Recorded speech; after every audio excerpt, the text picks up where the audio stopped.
சென்னையில் 22 கேரட் ஆபரண தங்கம் ஒரு சவரன் 75,000 ரூபாயை நெருங்கி இருப்பதால் குறைந்த வருவாய் உள்ளோர் செய்வதறியாமல் தவித்து வருகின்றனர்.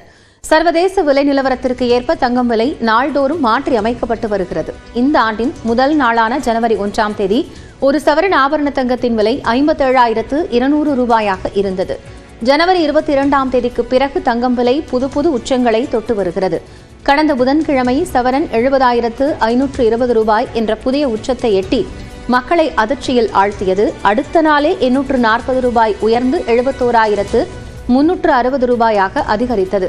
கடந்த வெள்ளிக்கிழமை 200 ரூபாய் உயர்ந்து 71,560 ரூபாய்க்கு விற்பனை செய்யப்பட்டது. இந்நிலையில் நேற்று ஒரு சவரன் தங்கம் 560 ரூபாய் உயர்ந்து 72,120 ரூபாய் என்ற புதிய உச்சத்தை எட்டியது.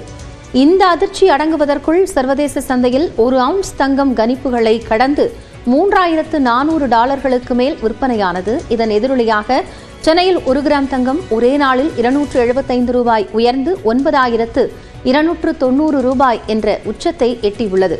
ஒரு சவரன் தங்கம் 2,200 ரூபாய் உயர்ந்து 74,320 ரூபாய்க்கு விற்பனையாகிறது. வெள்ளி விலையில் மாற்றமின்றி 1 கிராம் 111 ரூபாயாகவும் கட்டி வெள்ளி கிலோ 1,11,000 ரூபாயாகவும் தொடர்கிறது.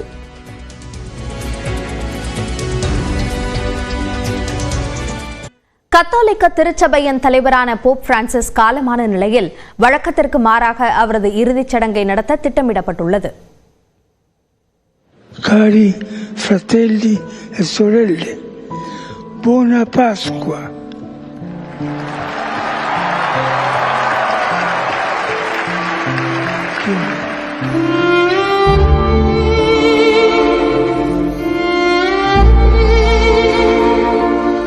கத்தோலிக்க திருச்சபையின் தலைவரான போப் பிரான்சிஸ் தனது 88வது வயதில் இறைவனடி சேர்ந்தார். நிமோனியா காய்ச்சல் காரணமாக கடந்த பிப்ரவரி மாதம் மருத்துவமனையில் அனுமதிக்கப்பட்ட அவர் 38 நாட்கள் சிகிச்சைக்கு பின்னர் கடந்த மாதம் டிஸ்சார்ஜ் செய்யப்பட்டார். தொடர்ந்து பல்வேறு உடல்நல பிரச்சனைகள் காரணமாக பொது நிகழ்வுகளில் கலந்து கொள்வதை போப் பிரான்சிஸ் தவிர்த்து வந்தார். கடைசியாக ஈஸ்டர் பண்டிகை நாளில் வாடிகனில் உள்ள புனித பீட்டர் சதுக்கத்தில் திரண்டிருந்த 35,000 மக்களை சந்தித்து அவர் ஆசி வழங்கினார்.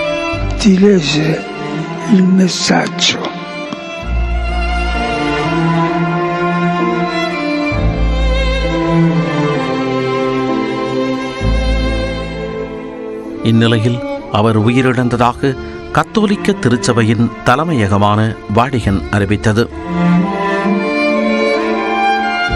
அவரது இறப்பை தொடர்ந்து நாட்டர் டேம் தேவாலயத்தில் 88 முறை மணி ஒலிக்கப்பட்டது.